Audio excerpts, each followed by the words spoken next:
నమస్తే GTPL news కి స్వాగతం. సిరిసిల్ల జిల్లాలో యువతను క్రీడల్లో ప్రోత్సహించేందుకు బీఆర్ఎస్ ఆధ్వర్యంలో నిర్వహించనున్న KCR cup cricket tournament logo పోస్టర్ను సిరిసిల్ల తెలంగాణ భవన్లో మాజీ ఎంపీ వినోద్ కుమార్ ఆవిష్కరించారు. ఈ సందర్భంగా మీడియాతో వినోద్ కుమార్ మాట్లాడుతూ జిల్లాలో 2 మున్సిపాలిటీల నుండి 157 జట్లు, 175 మ్యాచ్లు, 2512 మంది క్రీడాకారులతో కేసీఆర్ కప్ క్రికెట్ టోర్నమెంట్ను ఈ నెల 15 నుంచి 25 వరకు నిర్వహిస్తున్నట్లు తెలిపారు. జిల్లాలో ఉన్న క్రికెట్ క్రీడాకారులు సద్వినియోగం చేసుకుని విజయవంతం చేయాలని పిలుపునిచ్చారు. క్రీడాకారులను ప్రోత్సహించాలన్న సంకల్పంతో తెలంగాణ తొలి ముఖ్యమంత్రి కేసీఆర్ గ్రామాలలో క్రీడా ప్రాంగణాలను ఏర్పాటు చేసుకొని ముందుకు పోతున్న తరుణంలో ఎన్నికల్లో తమ ప్రభుత్వం రాలేదని అన్నారు. గ్రామీణ ప్రాంతాల్లో క్రీడలను ప్రోత్సహించాలని ఏర్పాటు చేసిన క్రీడా ప్రాంగణాలు నిరుపయోగంగా మారాయని తెలిపారు. యువత చెడు వ్యసనాలకు గురి కాకుండా క్రీడల వైపు ప్రోత్సహించాలని ముఖ్యమంత్రి రేవంత్ రెడ్డి ఫుట్బాల్ ఆడిన ఘటనను గుర్తు చేస్తూ కేసీఆర్ ఏర్పాటు చేసిన క్రీడా ప్రాంగణాలు సద్వినియోగం చేసుకునేలా చూడాలని అన్నారు. ఈ కార్యక్రమంలో జిల్లా అధ్యక్షులు తోట ఆగయ్య, మున్సిపల్ చైర్పర్సన్ జిందం కళా చక్రపాణి, దారుణం అరుణ, లక్ష్మీనారాయణ, జల శ్రీనివాస్, కుంబాల మల్లారెడ్డి, జక్కుల నాగరాజ్, గుండ్లపల్లి పూర్ణచందర్, బీఆర్ఎస్ నాయకులు, కౌన్సిలర్లు తదితరులు ఉన్నారు. సిరిసిల్ల జిల్లాలోని 2 మున్సిపాలిటీలు, 12 మండలాలు నుండి 157 టీమ్స్, 175 మ్యాచ్లు, 2512 మంది క్రీడాకారులతో కేసీఆర్ కప్ క్రికెట్ టోర్నమెంటు ఈ నెల 10 నుండి 25 వరకు జరగబోతుంది. ఆ విషయాలన్నీ కూడా మరి తోట ఆగయ్య గారు చాలా వివరంగా వివరించారు. ఇవి రాజన్న సిరిసిల్ల జిల్లాలో ఉన్నటువంటి క్రికెట్ క్రీడాకారులకి ఇది ఒక గొప్ప ఉత్సాహం కలుగుతుంది. దీన్ని దిగ్విజయం చేయాలని చెప్పి నేను యువతకి, ముఖ్యంగా ఇక్కడ క్రికెట్ క్రీడాకారులకు అందరికీ, క్రికెట్ అభిమానులందరూ కూడా దీన్ని వీక్షించాలని చెప్పి కోరుతూ ఇవి బ్రహ్మాండంగా దిగ్విజయంగా జరుగుతాయనేటువంటిది ఆశిస్తున్నాం. రెండో విషయము, తెలంగాణ క్రీడా ప్రాంగణాలని తెలంగాణ తొలి ముఖ్యమంత్రి కల్వకుంట్ల చంద్రశేఖరరావు గారు రాష్ట్ర వ్యాప్తంగా ప్రతి గ్రామంలో ప్రభుత్వ భూముల్ని ఎంపిక చేసి వాటిని చాలా శుభ్రపరిచి ఆ క్రీడా ప్రాంగణాలని, తెలంగాణ క్రీడా ప్రాంగణాలని ప్రతి గ్రామంలో ప్రభుత్వ భూమిని ఎంపిక చేసి వాటిని శుభ్రపరిచి క్రీడాకారులని ప్రోత్సహించాలని చెప్పి ఒక గొప్ప ఆశయంతో ముందుకెళ్తున్న సందర్భంలో దురదృష్టవశాత్తు ఎన్నికల్లో మరి మా ప్రభుత్వం మేము కోల్పోయినాము. ఈరోజు 2.5 సంవత్సరాల కాలం గడుస్తున్నది. ఆ క్రీడా ప్రాంగణాలన్నిట్లలో తుమ్మ చెట్లు, యాప చెట్లు, మురుగు కాలువలు వాటికన్నిటికీ నిలయాలైపోయినాయి. కానీ నిన్న గౌరవ ముఖ్యమంత్రి రేవంత్ రెడ్డి గారు ఏమంటాడో నిన్న ఇవాళ పత్రికలు చదివిన, క్రీడాకారులకి చాలా ప్రోత్సాహం కల్పిస్తాం, క్రీడల పట్ల చాలా గొప్పగా ఆయన నిన్న ఫుట్బాల్ ఆడి చెప్పిండు. మంచిదే. నేను మళ్ళా రేవంత్ రెడ్డి గారిని ఏం కోరుతున్నానంటే, కేసీఆర్ గారి గొప్ప ఆశయంతో గ్రామీణ ప్రాంతాల్లో పట్ల క్రీడల్ని ప్రోత్సహించాలి. పిల్లలు వివిధ దురలవాట్లకి లోనవుతున్నారు, వాళ్ళందరినీ కూడా ప్రోత్సహించి గ్రామాల్లో పట్ల ఆట స్థలాలు చేయాలని చెప్పి చాలా గొప్ప తలంపుతోని మేము వాటిని ప్రారంభించినాం. మీరు ఏ ఊళ్ళో చూడండి తెలంగాణ క్రీడా ప్రాంగణాలని చెప్పి బోర్డులు కూడా పెట్టినాం. ప్రతి గ్రామంలో ఉంటాయి. ఇవాళ మీరు తెలంగాణ యావత్తు తెలంగాణ 12,000 గ్రామాల్లో పట్ల గ్రౌండ్ డెవలప్ చేసి తెలంగాణ క్రీడా ప్రాంగణాలు బోర్డులు మీరు ఏ ఊళ్ళో తిరుగుతా అంటే కూడా అవపడుతూ ఉంటాయి. వాటిలన్నింటిలో ఈ దుస్థితికి వచ్చినాయి. కాబట్టి నిన్న రేవంత్ రెడ్డి గారు వ్యాఖ్యానం చేసిండ్రు, క్రీడలను ప్రోత్సహించాలి, యువతను వాటి ఉండాలి, చెడు అలవాట్లకు కావాలి. అదే తలంపుతో, అదే ఆలోచనతో కేసీఆర్ గారు ప్రారంభించారు. ఒక ఫెస్టివల్గా దీన్ని, అంటే ఒక పండగలాగా వారికి అందిద్దాం. వారందరితో కలిసి ఈ 15 రోజులు ఒక ఉత్సవంలా దీన్ని జరిపి విజయవంతంగా కేసీఆర్ కప్ జిల్లా స్థాయి క్రికెట్ టోర్నమెంట్ను నిర్వహిద్దామని చెప్పేసి అందరూ బీఆర్ఎస్ నాయకులని, కార్యకర్తలని, మా సోదరిమణులందరినీ కూడా కోరడం జరుగుతుంది. తప్పకుండా మీడియా మిత్రుల ద్వారా, పాత్రికేయ మిత్రుల ద్వారా జిల్లాలోని యువత అందరికీ, యువ సోదరులందరినీ కూడా కోరుతా ఉన్నాం. ఈ టోర్నమెంట్ను ఉపయోగించుకోవాలి. ప్రతి ఒక్కరు కూడా క్రీడా స్ఫూర్తితో పాల్గొని మంచిగా ఈ క్రికెట్ టోర్నీలో పాల్గొనాలని చెప్పేసి అందరినీ కూడా ఆహ్వానిస్తూ ఉన్నాం. త్వరలో దీనికి సంబంధించి మండల కేంద్రాలలో దీన్ని రిజిస్ట్రేషన్ ఏర్పాటు చేయడం గాను మేము స్థలాలు అనౌన్స్ చేస్తాం ప్రతి మండల కేంద్రంలో కూడా. అట్లాగే సిరిసిల్ల వేములవాడ మున్సిపాలిటీ కేంద్రాలలో కూడా దీన్ని ఆడే జట్లు ఏదైతున్నాయి.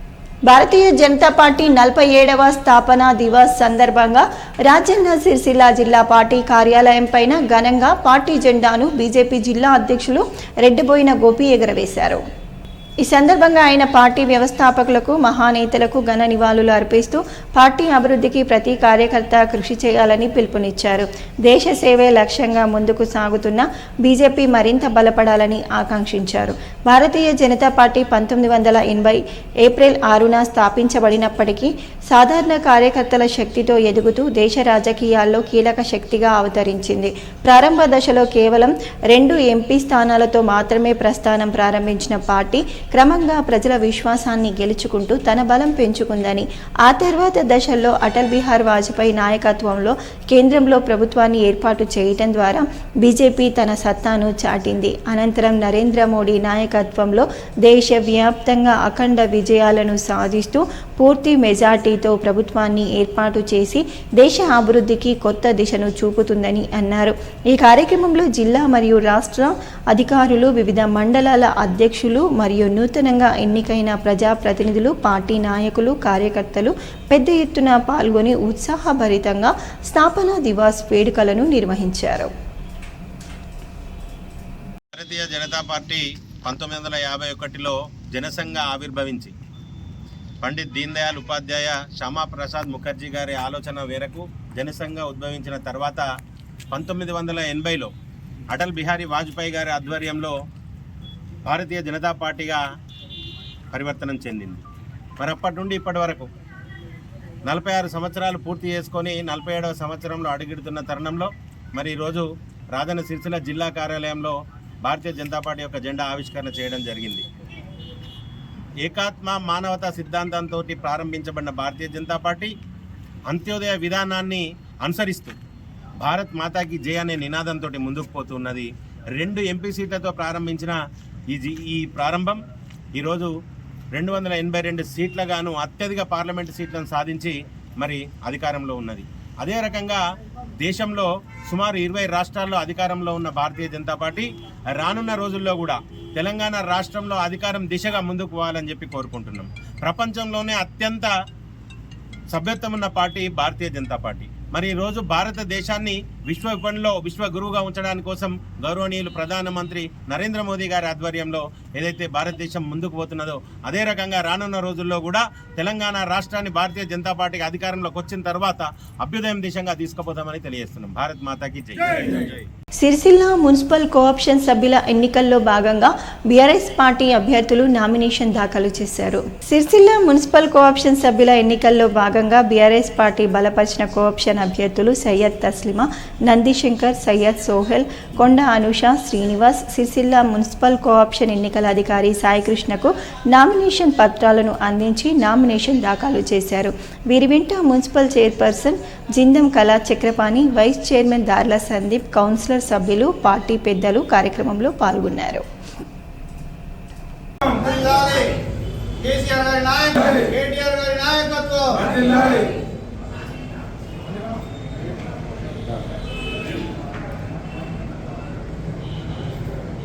ఈరోజు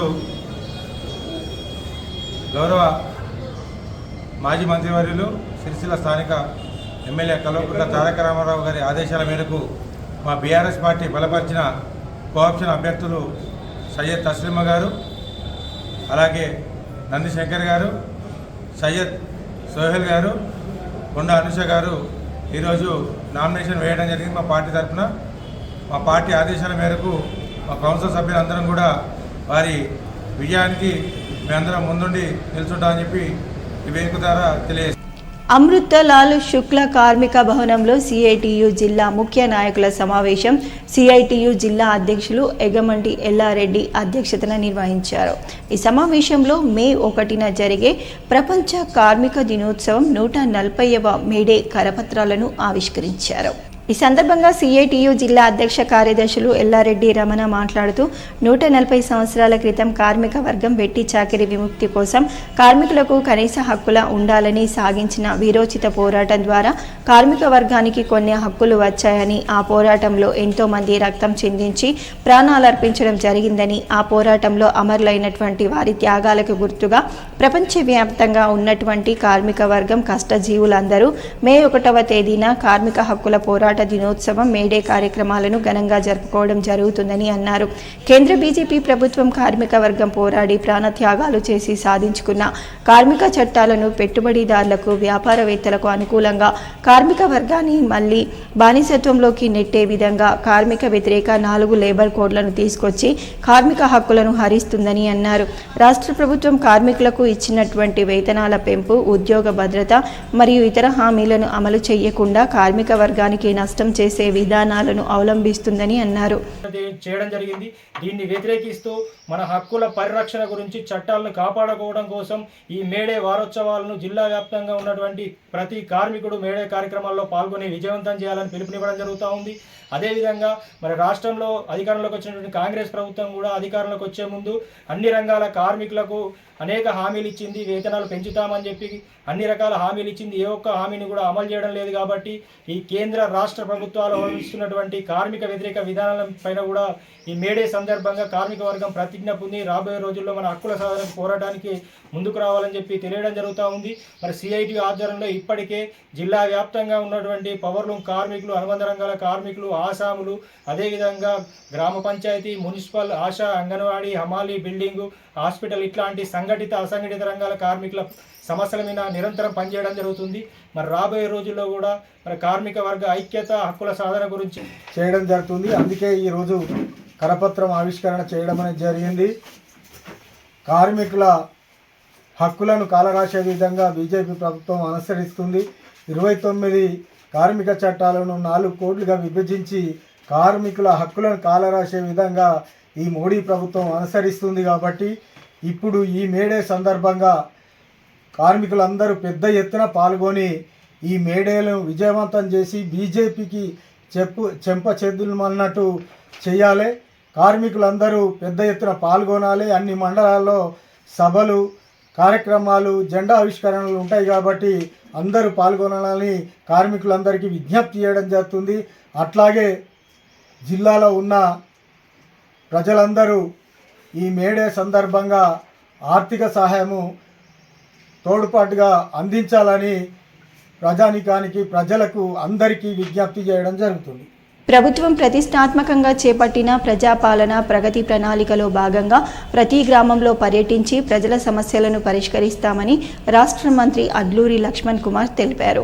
జగిత్యాల జిల్లా వెల్కటూర్ మండల కేంద్రంలో ఎండపల్లి, వెల్కటూర్ మండలాలకు చెందిన పలువురు లబ్ధిదారులకు కళ్యాణ లక్ష్మి చెక్కులతో పాటు ముఖ్యమంత్రి సహాయ నిధి చెక్కులను మంత్రి పంపిణీ చేశారు. ఈ సందర్భంగా మంత్రి లక్ష్మణ్ కుమార్ మాట్లాడుతూ రాష్ట్రంలో ఏర్పడిన ప్రజాప్రభుత్వం ప్రజల సమస్యలు పరిష్కరిస్తూ ముందుకు సాగుతున్నామని అన్నారు. రాష్ట్రంలో ఆర్థిక ఇబ్బందులు ఉన్నప్పటికీ ఎన్నికల సమయంలో ఇచ్చిన 6 గ్యారంటీల్లో 4 గ్యారంటీలు అమలు చేస్తున్నామని మంత్రి తెలిపారు. ఎన్నికల సమయంలో రాజకీయాలు చేయాలని, ప్రజాప్రతినిధులుగా ఎన్నికైన తర్వాత పార్టీలకు అతీతంగా ప్రజల సమస్యలు పరిష్కరించాలని మంత్రి అన్నారు. ధర్మపురి నియోజకవర్గంలో ప్రజల సమస్యల పరిష్కారం ప్రభుత్వం చేపట్టిన ప్రజాపాలన ప్రగతి ప్రణాళిక కార్యక్రమంలో భాగంగా ప్రతి గ్రామానికి వచ్చి సమస్యలు గుర్తించి వాటిని పరిష్కరిస్తామని మంత్రి హామీ ఇచ్చారు. విషయాల్లో కూడా ప్రత్యేకంగా దృష్టి పెడతానన్న విషయాన్ని కూడా మనవి చేసుకుంటూ ఈరోజు ప్రజలతో ఎన్నుకోబడ్డాం. నేను ఏ విధంగా ఎన్నుకోబడ్డామో మీరందరూ కూడా ఎన్నుకోబడ్డారు. మనం ప్రజలు జవాబుదారీగా పనిచేద్దాం. రాజకీయాలు, పార్టీ ఎలక్షన్స్ అప్పుడు ఎవరి పార్టీ జెండా వ్యక్తిగతంగా ఎవరి అభిమానంతో వాళ్ళు వెళ్ళండి. ప్రజలు ఇచ్చిన అవకాశాన్ని మనం సమన్వయంతో ఈ రాబోయే 2 సంవత్సరాల 8 నెలలు ఈ రాష్ట్ర ప్రభుత్వంలో అధికారం నేనుంటా. మీరు ఏది ప్రజలకు మంచి జరిగే విషయం లోపల ఖచ్చితంగా నా శక్తి కొద్దిని పనిచేస్తా అనే విషయాన్ని మనవి చేసుకుంటూ నేను నాకున్న టైంలో ప్రతి ఉదయం 8 గంటలకు ప్రతి ఒక్క విలేజ్ విజిట్ చేద్దామని కార్యక్రమాన్ని పెట్టుకున్నా. దానిలో భాగంగా రేపు పొద్దున 8 గంటలకు నేను ఎండపల్లి గ్రామానికి 8 గంటలకు ఆ గ్రామానికి వస్తా. ఆ గ్రామంలో గ్రామ పంచాయతీ దగ్గర కూర్చుంటా. నేను రిక్వెస్ట్ చేసేది ఏంటంటే అధికారులు నా పక్కన ఉండాలి, ప్రజలు ఉండాలి, లీడర్లు అన్నట్టు నా వెనుక కూర్చోవాలి. ప్రజలు చెప్పిన మాట అన్నీ రాసుకుంటా ఆ గ్రామంలో సంచలనం సృష్టించిన కరీంనగర్ జిల్లాలో కవల ఆడపిల్లల హత్య కేసులో 4గురిని పోలీసులు అరెస్టు చేశారు. ఆడపిల్లలనే ద్వేషంతో కన్న తండ్రి హత్య చేశాడని, అందుకు నానమ్మ, తాతయ్య, బాబాయ్ సహకరించడంతో అరెస్టు చేసి కటకటాల వెనక్కి పంపించారు. కరీంనగర్ జిల్లా జూబ్లీనగర్లో 3 రోజుల క్రితం కవల పిల్లలను హత్య కేసును పోలీసులు ఛేదించారు. కన్నా తండ్రి కచ్చు శ్రీశైలంతో పాటు ఆయన తల్లిదండ్రులు అశోక్, లావణ్య, సోదరుడు రాకేష్ను అరెస్టు చేసి సిపి గౌస్ అలం సమక్షంలో మీడియా ముందు చూపించి వివరాలు వెల్లడించారు. జూబ్లీనగర్కు చెందిన కచ్చు శ్రీశైలంకి మానకొండూరు మండలం లక్ష్మీపూర్కు చెందిన మౌనికతో 6 ఏళ్ల క్రితం వివాహమైంది. వారికి 2 ఆడపిల్లలు గీతాంశ్రీ, గీతాన్వికలు కవలలుగా జన్మించారు. వారు పుట్టినప్పటి నుండి ఆడపిల్లలనే అక్కసుతో భార్యతో శ్రీశైలం గొడవ పడ్డాడు. పలుమార్లు పెద్ద మనుషులు సర్ది చెప్పారు. ఆడపిల్లలపై ద్వేషంతో ఉన్న ఆ దుర్మార్గుడు వారసుడిని కనలేదని భావించి భార్య, 2 బిడ్డలను కడతీర్చేందుకు ప్లాన్ వేశాడు. భార్యతో గొడవపడి బిడ్డలిద్దరిని వ్యవసాయ పొలం వద్దకు తీసుకెళ్లి బావిలో పడేశాడు. ఓ బిడ్డ నీళ్లలో తేలి పైపును పట్టుకోగా కసాయి తండ్రి బావిలోకి దిగి బిడ్డను నీళ్లలో ముంచి ప్రాణం తీశాడు. విషయం తెలిసి స్థానికులు, బంధువులు అతన్ని పట్టుకొని దేహశుద్ధి చేసి పోలీసులకు అప్పగించారు. And they were found murdered in a well nearby village. దీంట్లో డ్రౌనింగ్ వల్ల వీళ్ళు చనిపోయారు. మనకి ఇన్వెస్టిగేషన్లో మొత్తం క్రైమ్ రీకన్స్ట్రక్షన్ అయింది. ఇప్పటి వరకు తెలిసిన ఫ్యాక్ట్స్ ప్రకారం దీంట్లో ఉన్న main accused is girl's father along with their grandparents and uncle. Total 4 accused ఉన్నారు. స్టార్టింగ్ నుంచి చెప్తే అది 6 ఏళ్ల క్రితం ఇది పెళ్లి జరిగింది ఈ అక్యూజ్కి with victims mother.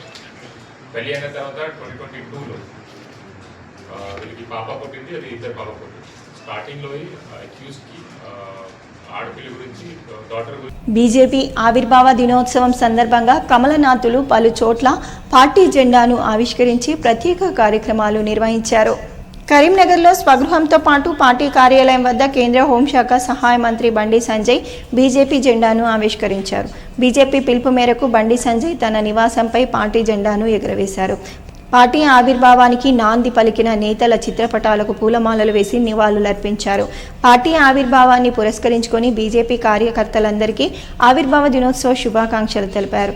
Bharatiya Janata party వరుసగా 3 సార్లు అధికారంలోకి రావడంతో పాటు ప్రపంచంలోనే అతిపెద్ద పార్టీగా అవతరించడానికి ప్రధాన కారణం పార్టీ సిద్ధాంత బలమేనని తెలిపారు. అట్టడుగున చిట్ట చివరి పేదవాడికి సైతం అభివృద్ధి సంక్షేమ ఫలాలు అందించాలని బీజేపీ అంత్యోదయ సిద్ధాంతమని, వాటిని తూచా తప్పకుండా అమలు చేస్తున్న మహానేత ప్రధానమంత్రి నరేంద్ర మోడీ అని కొనియాడారు. 2 సీట్లతో మొదలైన బీజేపీ ప్రస్థానం నేడు నరేంద్ర మోడీ నాయకత్వంలో కేంద్రంలో 12 ఏళ్లుగా పాలన కొనసాగుతుందని తెలిపారు. జగిత్యాలలో మద్యం మత్తులో కానిస్టేబుల్ హల్చల్ చేశాడు. స్కూటీపై వెళ్తున్న మహిళను బైక్తో ఢీకొట్టి దురుసుగా ప్రవర్తించాడు. జగిత్యాల శ్రీరామ థియేటర్ చౌరస్తా వద్ద స్కూటీపై వెళ్తున్న మహిళను మద్యం మత్తులో ఉన్న కానిస్టేబుల్ వెంకటేష్ ఢీకొట్టాడు. ప్రమాదం జరిగిన వెంటనే బాధ్యతగా స్పందించాల్సింది పోయి నేను పోలీస్ అంటూ దురుసుగా ప్రవర్తించాడు. కానిస్టేబుల్ తీరును చూసిన స్థానికులు ఆగ్రహం వ్యక్తం చేస్తూ పోలీస్ అయితే మీకేమైనా ప్రత్యేక చట్టం ఉందా అని నిలదీశారు. నీ బైక్కు నెంబర్ ప్లేట్ ఎందుకు లేదని ప్రశ్నించారు. పరిస్థితి కాస్త ఉద్రిక్తతకు దారితీయడంతో టౌన్ పోలీసులు అక్కడికి చేరుకొని సముదాయించి మద్యం మత్తులో ఉన్న కానిస్టేబుల్ని అదుపులోకి తీసుకున్నారు. గాయపడ్డ మహిళను ఆసుపత్రికి తరలించారు. తాగిన మైకంలో హంగామా సృష్టించిన కానిస్టేబుల్ హెడ్ క్వార్టర్స్లో పనిచేస్తారని గుర్తించి చర్యలు తీసుకునే పనిలో పోలీసు అధికారులు నిమగ్నమయ్యారు.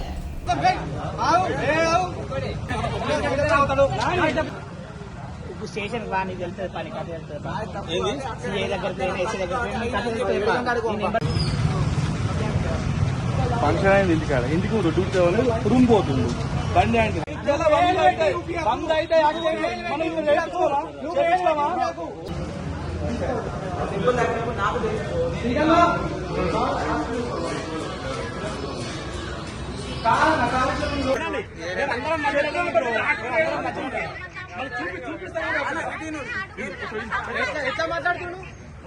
సార్ కూడా చెప్పింది స్టార్టింగ్ చెప్పిండు బాగా అని చూపిస్తాను కూడా అన్నాడు.